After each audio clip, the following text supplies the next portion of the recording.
Shalom, berakar dalam firman hari ini hari yang ke-73. Kita akan membaca bersama-sama pasal 7 sampai pasal 9 dari kitab Hakim-Hakim. Mari kita berdoa. Terima kasih Tuhan buat anugerah-Mu bagi kami yang selalu Engkau berikan kepada kami, sehingga kami boleh selalu diberkati oleh kebenaran firman-Mu.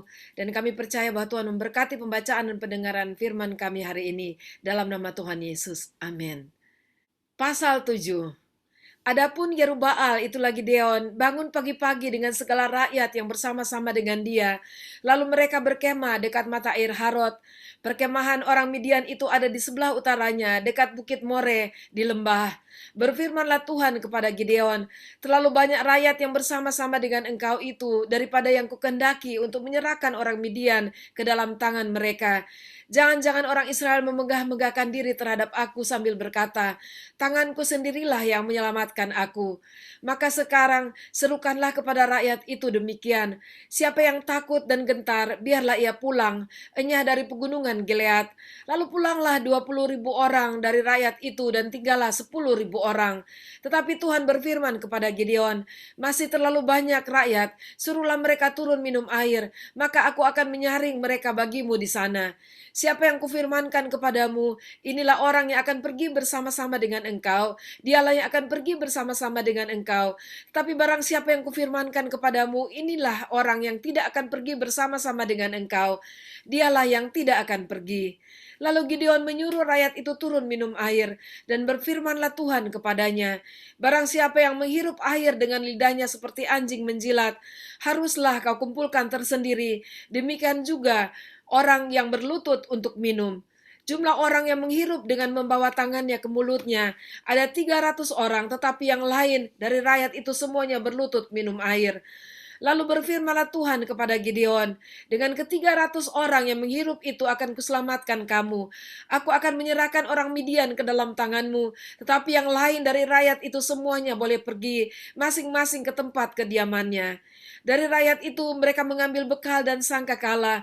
Demikianlah seluruh orang Israel disuruhnya pergi, masing-masing ke kemahnya, tetapi ke-300 orang itu ditahannya. Adapun perkemahan orang Midian ada di bawahnya di lembah. Pada malam itu berfirmanlah Tuhan kepadanya, bangunlah, turunlah menyerbu perkemahan itu, sebab telah kuserahkan itu ke dalam tanganmu. Tetapi jika engkau takut untuk turun menyerbu, turunlah bersama dengan pura bujangmu ke perkemahan itu. Maka kau dengarkanlah apa yang mereka katakan, kemudian engkau akan mendapat keberanian untuk turun menyerbu perkemahan itu. Lalu turunlah ia bersama dengan pura bujangnya itu, sampai kepada penjagaan terdepan laskar di perkemahan itu. Adapun orang Midian dan orang Amalek dan semua orang dari sebelah timur itu bergelimpangan di lembah itu seperti belalang banyaknya, dan unta mereka tidak terhitung seperti pasir di tepi laut banyaknya. Ketika Gideon sampai ke situ, kebetulan ada orang menceritakan mimpinya kepada temannya. Katanya, aku bermimpi, tampak seping roti jelai terguling masuk ke perkemahan orang Midian. Setelah sampai ke kemah ini, dilanggarnyalah kemah ini sehingga roboh dan dibongkar bangkirkannya. Demikianlah kemah ini habis runtuh. Lalu temannya menjawab, ini tidak lain dari pedang Gideon bin Yoas, orang Israel itu. Allah telah menyerahkan orang Midian dan seluruh perkemahan ini ke dalam tangannya.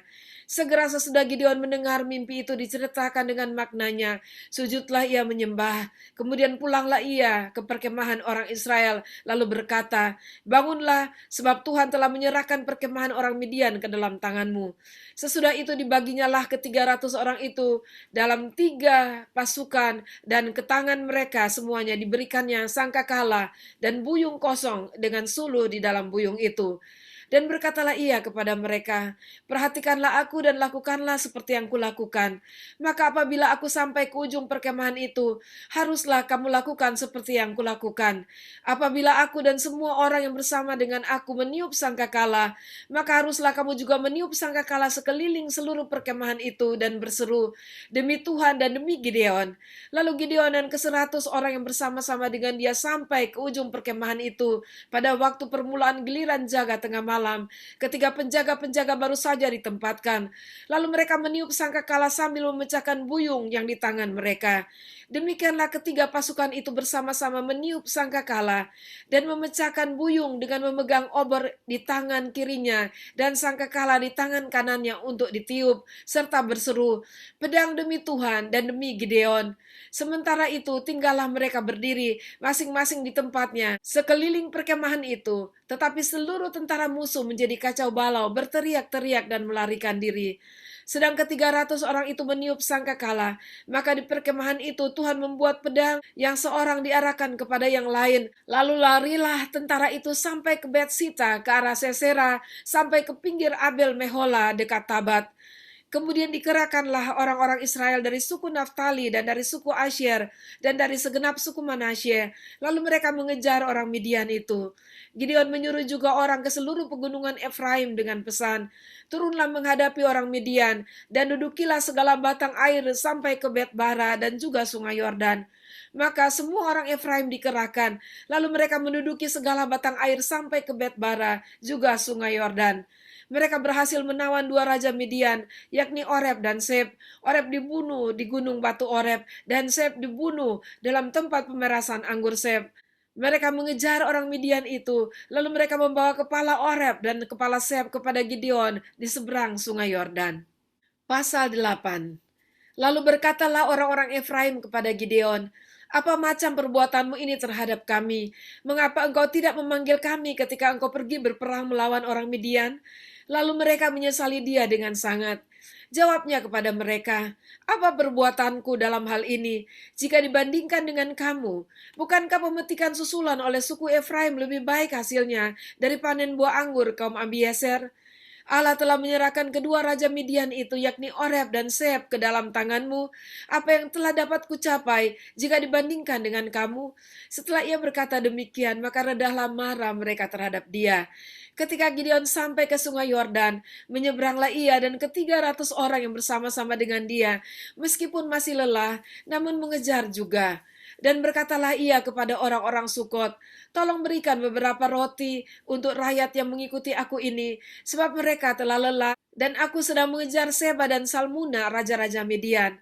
Tetapi jawab para pemuka di Sukot itu, "Sudahkah Seba dan Salmuna itu ada dalam tanganmu, sehingga kami harus memberikan roti kepada tentaramu?" Lalu kata Gideon, "Kalau begitu apabila Tuhan menyerahkan Seba dan Salmuna ke dalam tanganku, aku akan menggaruk tubuhmu dengan duri padang gurun dan onak." Maka berjalanlah ia dari sana ke Penuel dan berkata demikian juga kepada orang-orang Penuel. Tetapi orang-orang ini pun menjawabnya seperti orang-orang Sukot.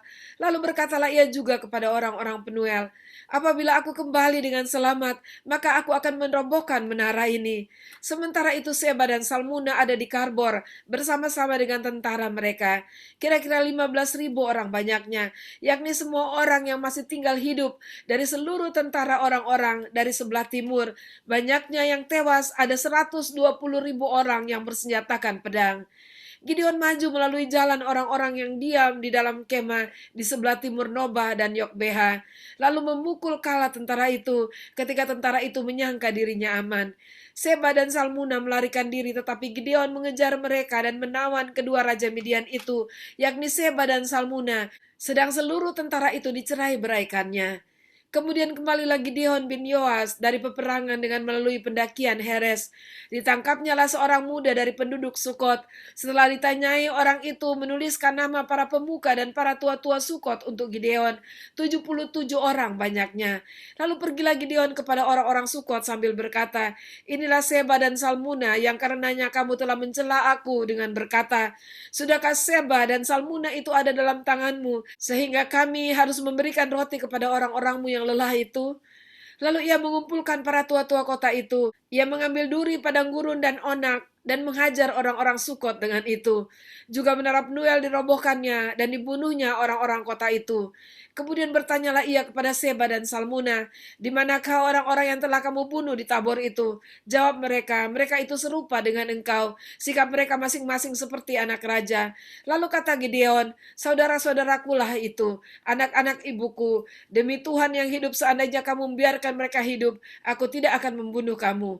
Katanya kepada Yeter anak sulungnya, katanya, bangunlah, bunuhlah mereka. Tapi orang muda itu tidak menghunus pedangnya karena ia takut sebab ia masih muda. Lalu kata Seba dan Salmuna, bangunlah engkau sendiri dan perangilah kami sebab seperti orangnya demikian pula kekuatannya. Maka bangunlah Gideon, dibunuhnya Seba dan Salmuna, kemudian diambilnya lah bulan-bulanan yang ada pada leher unta mereka. Kemudian berkatalah orang Israel kepada Gideon, biarlah engkau memerintah kami, baik engkau, baik anakmu maupun cucumu, sebab engkaulah yang telah menyelamatkan kami dari tangan orang Midian. Jawab Gideon kepada mereka, aku tidak akan memerintah kamu, dan juga anakku tidak akan memerintah kamu, tetapi Tuhan yang memerintah kamu. Selanjutnya kata Gideon kepada mereka, satu hal saja yang kuminta kepadamu, baiklah kamu masing-masing memberikan anting-anting dari jarahannya, karena musuh itu beranting-anting emas, sebab mereka orang Ismail. Jawab mereka, kami mau memberikannya dengan suka hati. Dan setelah dihamparkan selai kain, maka masing-masing melemparkan anting-anting dari jarahannya ke atas kain itu. Adapun berat anting-anting emas yang dimintanya itu ada 1.700 shikal emas, belum terhitung bulan-bulanan, perhiasan telinga dan pakaian kain ungu muda yang dipakai oleh raja-raja Midian, dan belum terhitung kalung rantai yang ada pada leher unta mereka. Kemudian Gideon membuat efod dari semuanya itu dan menempatkannya di kotanya di Ofra. Di sanalah orang Israel berlaku serong dengan menyembah efod itu. Inilah yang menjadi jerat bagi Gideon dan seisi rumahnya. Demikianlah orang Midian tunduk kepada orang Israel dan tidak dapat menegakkan kepalanya lagi. Maka amanlah negeri itu 40 tahun lamanya pada zaman Gideon. Lalu Yerobbaal bin Yoas pergilah dan diam di rumahnya sendiri. Gideon mempunyai 70 anak laki-laki, semuanya anak kandungnya sebab ia beristri banyak. Juga gundiknya yang tinggal di Sikem melahirkan seorang anak laki-laki baginya. Lalu ia memberikan nama Abimelek kepada anaknya itu. Gideon bin Yoas mati pada waktu rambutnya telah putih, lalu dikuburkan dalam kubur Yoas ayahnya di Ofra, kota orang Abiezer. Setelah Gideon mati, kembalilah orang Israel berjalan serong dengan mengikuti para Baal dan membuat Baal Berit menjadi Allah mereka. Orang Israel tidak ingat kepada Tuhan Allah mereka yang telah melepaskan mereka dari tangan semua musuhnya di sekelilingnya. Juga tidak menunjukkan terima kasihnya kepada keturunan Yerubbaal Gideon, seimbang dengan segala yang baik yang telah dilakukannya kepada orang Israel. Pasal 9. Adapun Abimelek bin Yerubbaal pergi ke Sikem kepada saudara-saudara ibunya dan berkata kepada mereka dan kepada seluruh kaum dari pihak keluarga ibunya, tolong katakan kepada seluruh warga kota Sikem, manakah yang lebih baik bagimu, 70 orang memerintah kamu, yaitu semua anak Yerubbaal, atau satu orang, dan ingat juga bahwa aku darah dagingmu. Lalu saudara-saudara ibunya mengatakan hal ihwalnya kepada seluruh warga kota Sikem, maka condonglah hati orang-orang itu untuk mengikuti Abimelek, sebab kata mereka, memang ia saudara kita. Sesudah itu mereka memberikan kepadanya 70 uang perak dari kuil Baal Berit. Lalu Abimelek memberi perak itu sebagai upah kepada petualang-petualang dan orang-orang nekat supaya mengikuti dia. Ia pergi ke rumah ayahnya di Ofra, lalu membunuh saudara-saudaranya, anak-anak Yerubbaal 70 orang di atas satu batu. Tetapi Yotam, anak bungsu Yerubbaal, tinggal hidup karena ia menyembunyikan diri. Kemudian berkumpullah seluruh warga kota Sikem dan seluruh Bet Milo. Mereka pergi menobatkan Abimelek menjadi raja dekat pohon Tarbantin di tugu peringatan yang di Sikem. Setelah hal itu dikabarkan kepada Yotam, pergilah ia ke gunung Gerisim dan berdiri di atasnya. Lalu berserulah ia dengan suara nyaring kepada mereka, dengarkanlah aku, kamu warga kota Sikem, maka Allah akan mendengarkan kamu juga. Sekali peristiwa pohon-pohon pergi mengurapi yang akan menjadi raja atas mereka. Kata mereka kepada pohon zaitun, jadilah raja atas kami. Tapi jawab pohon zaitun itu kepada mereka, masakan aku meninggalkan minyakku yang dipakai untuk menghormati Allah dan manusia, dan pergi melayang di atas pohon-pohon. Lalu kata pohon-pohon itu kepada pohon ara, marilah jadilah raja atas kami. Tapi jawab pohon ara itu kepada mereka, masakan aku meninggalkan manisanku dan buah-buahku yang baik, dan pergi melayang di atas pohon-pohon.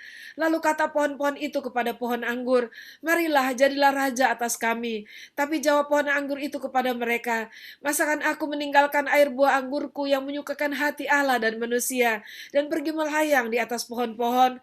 Lalu kata segala pohon itu kepada semak duri, marilah jadilah raja atas kami. Jawab semak duri itu kepada pohon-pohon itu, jika kamu sungguh-sungguh mau mengurapi aku menjadi raja atas kamu, datanglah berlindung di bawah naunganku. Tapi jika tidak, biarlah api keluar dari semak duri dan memakan habis pohon-pohon aras yang di gunung Libanon. Maka sekarang, jika kamu berlaku setia dan tulus ikhlas dengan membuat Abimelek menjadi raja, dan jika kamu berbuat yang baik kepada Yerubbaal dan kepada keturunannya, dan jika kamu membalaskan kepadanya seimbang dengan jasanya, bukankah ayahku telah berperang membela kamu dan menyambung nyawanya, dan telah melepaskan kamu dari tangan orang Midian? Padahal kamu sekarang memberontak terhadap keturunan ayahku dan membunuh anak-anaknya, 70 orang banyaknya di atas satu batu, serta membuat Abimelek, anak seorang budaknya perempuan, menjadi raja atas warga kota Sikem, karena ia saudaramu. Dan jika kamu pada hari ini berlaku setia dan tulus ikhlas kepada Yerubbaal dan keturunannya, maka silakanlah kamu bersukacita atas Abimelek, dan silakanlah ia bersukacita atas kamu. Tetapi jika tidak demikian, maka biarlah api keluar daripada Abimelek dan memakan habis warga kota Sikem dan juga Bet Milo, dan biarlah api keluar daripada kota Sikem dan juga dari Bet Milo dan memakan habis Abimelek. Kemudian larilah Yotam, ia melarikan diri ke Beer dan tinggal di sana karena takut kepada Abimelek saudaranya itu. Setelah 3 tahun lamanya Abimelek memerintah atas orang Israel, maka Allah membangkitkan semangat jahat di antara Abimelek dan warga kota Sikem, sehingga warga kota Sikem itu menjadi tidak setia kepada Abimelek, supaya kekerasan terhadap ke-70 anak Yerubbaal dibalaskan dan darah mereka ditimpakan kepada Abimelek, saudara mereka yang telah membunuh mereka dan membawa warga kota Sikem yang membantu dia membunuh saudara-saudaranya itu. Sebab warga kota Sikem itu menempatkan orang untuk menghadang dia di puncak gunung dan menumpas setiap orang yang melewati mereka melalui jalan itu. Hal itu dikabarkan kepada Abimelek. Sementara itu Gaal bin Ebed beserta saudara-saudaranya telah datang dan pindah ke kota Sikem. Warga kota Sikem percaya kepadanya. Jadi pergilah mereka ke ladang. Mereka mengumpulkan hasil kebun anggur mereka dan mengirik memerasnya, lalu mengadakan perayaan. Mereka masuk ke kuil Allah mereka dan makan minum sambil mengutuki Abimelek. Berkatalah Gaal bin Ebed, siapa itu Abimelek dan siapa kita orang Sikem? Maka kita menjadi hambanya. Bukankah anak Yerubbaal dan Sebul, wakilnya menjadi hamba orang-orang Hemor, ayah Sikem? Jadi mengapakah kita menjadi hambanya? Sekiranya orang-orang kota ini ada di dalam tanganku, maka tentulah aku mengenyahkan Abimelek. Lalu berkatalah ia ke arah Abimelek, berkuatlah tentaramu dan majulah. Ketika Sebul penguasa kota itu mendengar perkataan Gaal bin Ebed, bangkitlah amarahnya. Ia mengirim utusan kepada Abimelek di Aruma dengan pesan, Gaal bin Ebed dan saudara-saudaranya telah datang ke Sikem, dan ketahuilah mereka menghasut kota itu melawan engkau. Oleh sebab itu berangkatlah pada waktu malam, engkau dan rakyat yang bersama-sama dengan engkau itu, dan adakanlah penghadangan di padang. Esoknya pagi-pagi pada waktu matahari terbit, haruslah engkau menyerbu kota itu, dan jika ia dan orang-orangnya keluar melawan engkau, maka engkau dapat berbuat kepadanya sesuai dengan keadaan yang kau dapati. Sebab itu berangkatlah Abimelek pada waktu malam beserta segala rakyat yang bersama-sama dengan dia. Lalu mereka mengadakan penghadangan dalam 4 pasukan untuk melawan Sikem. Ketika Gaal bin Ebed pergi keluar dan berdiri di depan pintu gerbang kota itu, Abimelek kebetulan bangun dari tempat penghadangannya beserta rakyat yang bersama-sama dengan dia. Ketika Gaal melihat rakyat itu, berkatalah ia kepada Sebul, lihat, ada orang banyak turun dari puncak gunung. Jawab Sebul kepadanya, itu bayang-bayang gunung yang kau sangka manusia. Kata Gaal sekali lagi, lihat, ada orang banyak turun dari gunung pusat tanah, dan satu kelompok datang dari jalan pohon terbantin peramal. Jawab Sebul kepadanya, di manakah mulutmu itu yang mengatakan, siapa itu Abimelek, maka kita menjadi hambanya? Bukankah ini orang-orang yang telah kau hina itu? Majulah sekarang untuk memerangi mereka. Maka majulah Gaal dengan dipandangi oleh warga kota Sikem, lalu berperang melawan Abimelek. Tapi Abimelek mengejar dia, dan ia melarikan diri dari depannya, dan banyaklah orang tewas sampai di depan pintu gerbang. Adapun Abimelek tinggal di Aruma, tetapi Sebul mengusir Gaal dan saudara-saudaranya, sehingga mereka ini tidak dapat tinggal di Sikem. Keesokan harinya orang-orang kota itu pergi ke ladang. Setelah hal ini dikabarkan kepada Abimelek, dibawanya lah rakyatnya, dibaginya dalam 3 pasukan, lalu mereka mengadakan penghadangan di ladang. Ketika dilihatnya banyak orang-orang kota itu keluar dari dalam kota, bangunlah ia menyerang mereka serta menewaskan mereka. Abimelek dan pasukan yang bersama-sama dengan dia menyerbu dan menduduki pintu gerbang kota, sedang kedua pasukan lain itu menyerbu dan menewaskan semua orang yang ada di padang. Sehari-harian itu Abimelek berperang melawan kota itu. Ia merebut kota itu dan membunuh orang-orang yang di dalamnya. Kemudian dirobohkannya kota itu dan ditaburinya dengan garam. Mendengar itu masuklah seluruh warga kota Menara Sikem itu ke dalam liang di bawah kuil El-Berit. Dikabarkanlah kepada Abimelek bahwa seluruh warga kota Menara Sikem telah berhimpun di sana. Lalu Abimelek dan seluruh rakyat yang bersama-sama dengan dia naik ke Gunung Salmon. Abimelek mengambil kapak lalu memotong dahan-dahan kayu, mengangkatnya dan meletakkannya ke atas bahunya sambil berkata kepada rakyat yang bersama-sama dengan dia, "Turutilah dengan segera perbuatanku yang kamu lihat ini." Kemudian rakyat itu juga masing-masing memotong dahan-dahan, lalu mengikuti Abimelek, meletakkan dahan-dahan itu di atas liang, dan membakar liang itu di atas kepala orang-orang itu. Demikianlah semua penduduk kota Menara Sikem juga mati, kira-kira 1.000 orang laki-laki dan perempuan. Selanjutnya Abimelek pergi ke Tebes, ia mengepung Tebes lalu merebutnya. Tapi ada sebuah menara yang kuat di tengah-tengah kota, dan semua laki-laki dan perempuan, seluruh warga kota itu melarikan diri ke situ. Mereka menutup pintu di belakangnya dan naik ke atas soto menara itu. Lalu sampailah Abimelek ke menara itu, menyerangnya dan dapat menerobos sampai ke pintu menara itu untuk membakarnya. Tetapi seorang perempuan menimpakan sebuah batu kilangan kepada kepala Abimelek dan memecahkan batu kepalanya. Dengan segera dipanggilnya bujang pembawa senjatanya dan berkata kepadanya, "Hunuslah pedangmu dan bunuhlah aku, supaya jangan orang berkata tentang aku, seorang perempuan membunuh dia." Lalu bujangnya itu menikam dia sehingga mati. Setelah dilihat oleh orang Israel bahwa Abimelek telah mati, pergilah mereka masing-masing ke tempat kediamannya. Demikianlah Allah membalaskan kejahatan yang dilakukan oleh Abimelek kepada ayahnya, lalu pembunuhan atas ke-70 saudaranya. Juga segala kejahatan orang-orang Sikem ditimpakan kembali oleh Allah kepada kepala mereka sendiri. Demikianlah kutuk Yotam bin Yerubbaal mengenai mereka. Demikianlah pembacaan dan pendengaran firman Tuhan hari ini. Kita dapat belajar bersama-sama dari sikap Gideon pada saat dia selesai memerangi Midian dengan kemenangan dari Tuhan. Orang-orang Israel meminta dia dan juga anak cucunya menjadi pemimpin mereka. Tapi dia berkata, "Aku bukan pemimpin kamu, tetapi Tuhanlah pemimpinmu." Dan ini sangat berbeda dengan Abimelek yang mengangkat dirinya menjadi pemimpin atas Israel dan pada akhirnya ia binasa oleh penghakiman Tuhan. Dan marilah kita belajar untuk tidak meninggikan diri dan tetap menjadikan Tuhan Allah pemimpin hidup kita. Dan biarlah Tuhan yang melakukan dan berkarya di dalam kita, bukan kita. Mari kita berdoa. Terima kasih Tuhan, kami bersyukur buat pelajaran berharga yang kami terima pada hari ini. Biarlah Engkau Tuhan tetap menjadi Tuhan Allah kami, pemimpin kami, dan biarlah kami terus Tuhan berserah penuh kepada Engkau terhadap bagaimanapun atau apapun yang Engkau pimpin kami ya Tuhan dalam hidup kami tetap mempermuliakan Engkau. Terima kasih Tuhan, dan biarlah Tuhan jauhkan kami dari roh meninggikan diri dan menyombongkan diri. Terima kasih di dalam nama Tuhan Yesus kami berdoa. Amin. Sampai jumpa besok, Tuhan Yesus memberkati.